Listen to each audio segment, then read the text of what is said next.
So আপনি content monetization পেয়ে গেছেন আর ইনকাম তেমন একটা হচ্ছে না। আপনি বড় বড় কন্টেন্ট ক্রিয়েটরদের কাছ থেকে শুনে এসেছিলেন যে প্রচুর ইনকাম, হাজার হাজার লক্ষ লক্ষ টাকা মাসে ইনকাম হয়, কিন্তু আপনি যখন কন্টেন্ট মনিটাইজেশন পেয়েছেন এখন দেখতেছেন তেমন একটা ইনকামই হচ্ছে না।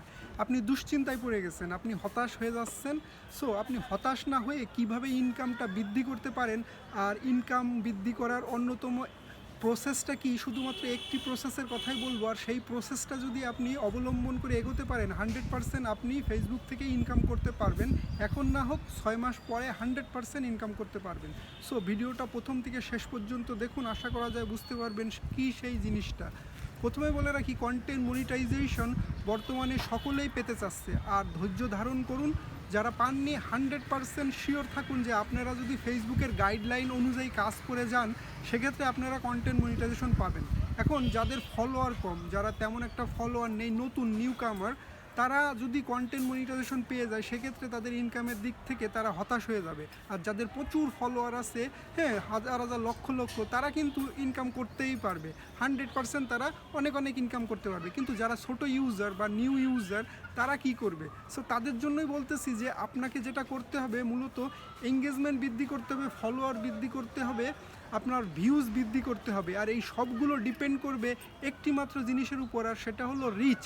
আপনি যদি রিচ বৃদ্ধি করতে পারেন, আপনি যদি প্রতিনিয়ত অনেক বেশি রিচ পান, সেক্ষেত্রে আপনার এই এঙ্গেজমেন্ট, ফলোয়ার আর ভিউজ আর ইনকাম নিয়ে কোনো টেনশন করতে হবে না। আর একটি মাত্র এই জিনিসটাই হচ্ছে রিচ। সবাই কিন্তু বোঝে না যে রিচটা আসলে কি। রিচটা হলো আপনাকে প্রতিনিয়ত অন্যের সাথে সম্পর্ক তৈরি করতে হবে। আপনার পেজে কেউ যদি ভিজিট করতে আসে, তার সাথে কমেন্টস রিপ্লাইয়ের মাধ্যমে যেভাবে এঙ্গেজ হয়, ঠিক তার বাড়ি যেয়ে হচ্ছে আপনার তার পোস্টগুলো দেখা উচিত, তার ভিডিওগুলো দেখা উচিত, তার সাথে সুন্দর সুন্দর গঠনমূলক কমেন্টস করা উচিত ওই ভিডিও বা পোস্ট অনুযায়ী। সেক্ষেত্রে কিন্তু আপনার সাথে তার সাথে একটা এঙ্গেজমেন্ট বৃদ্ধি হবে, আর তার সাথে আপনার রিচও বৃদ্ধি পাবে। এখন কথা হচ্ছে, প্রতিনিয়ত আমাদের নতুন নতুন মানুষের সাথে সুসম্পর্ক গঠন করতে হবে, নতুনদের বাসায় যেতে হবে, যত ধরনের ভিডিও আপনার সামনে আসবে সকল ধরনের ভিডিও আপনাকে দেখতে হবে। এমন না যে 300 ভিডিও দেখে 300ই কমেন্টস করতে হবে, তা কিন্তু নয়। আপনি সেখান থেকে 300 থেকে 20টা 30টা গঠনমূলক কমেন্টস করবেন, বাকিগুলো আপনি রিয়াকশন দিয়ে ছেড়ে দিতে পারেন, কোনো সমস্যা নেই, কিন্তু ভিডিওগুলো সম্পূর্ণ দেখতে হবে। এখন এটা আরেকটা গেল আপনার টাইম লাইনে। আপনার টাইম লাইনে যত ধরনের পোস্ট আসে, ফেসবুক নিজে পাঠায় দেয়, সব ধরনের পোস্ট আপনি যত সময় পারেন তত সময় নিয়ে সেইগুলো দেখবেন, সেইগুলো দেখে গঠনমূলক কমেন্টস করবেন। এইতে আপনার রিচ যেমন বৃদ্ধি পাবে, আপনার এঙ্গেজমেন্ট যেমন পাবেন, কারণ ওই জায়গার থেকে আপনি যার কোনো পোস্টে বা কোনো ভিডিওতে আপনি যখন কমেন্টস করবেন, সে আবার আপনার বাসায় আসবে, তার সাথে আপনার একটা সুসম্পর্ক গড়ে কিন্তু আপনার রিচ থেকে আপনার এঙ্গেজমেন্ট তৈরি হবে। আপনি নতুন ফলোয়ারও পাবেন, কারণ নতুন নতুন আপনার বাসায় আসলে সে কিন্তু আপনাকে ফলো করবে। সো আপনি ফলোয়ারও পাচ্ছেন। আর এইগুলো যখন টোটালি বৃদ্ধি পাবে তখন 100% শিওর থাকুন আপনার ইনকামও বৃদ্ধি পাবে।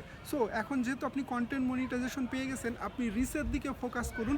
আপনি অন্য কোনো দিকে উকিঝুঁকি মারার কোনো প্রয়োজন নেই, অন্য বড় কন্টেন্ট ক্রিয়েটরের কথায় কান দেওয়ার কোনো প্রয়োজন নেই। আপনি আপনার কাজে মানে একনিষ্ঠ থাকুন যে আপনাকে রিচ বৃদ্ধি করতে হবে। কীভাবে বৃদ্ধি করতে হয় আমি তো আপনাকে বললাম। এখন রিস্ক কমানোর কথাটাও বলে দিই, যে আপনি অন্যের ভিডিও না দেখে যদি আপনি কমেন্টস করেন সেক্ষেত্রে আপনার রিস্ক কিন্তু কমে যাবে। আপনি নিজের ভিডিও নিজে দেখেন, সেক্ষেত্রে কিন্তু রিস্ক কমে যাবে। আপনার ভিডিও বা আপনার পোস্টগুলো প্রতিনিয়ত একই ডিভাইস থেকে যদি শেয়ার হয় সেক্ষেত্রে কিন্তু রিস্ক কমে যাবে।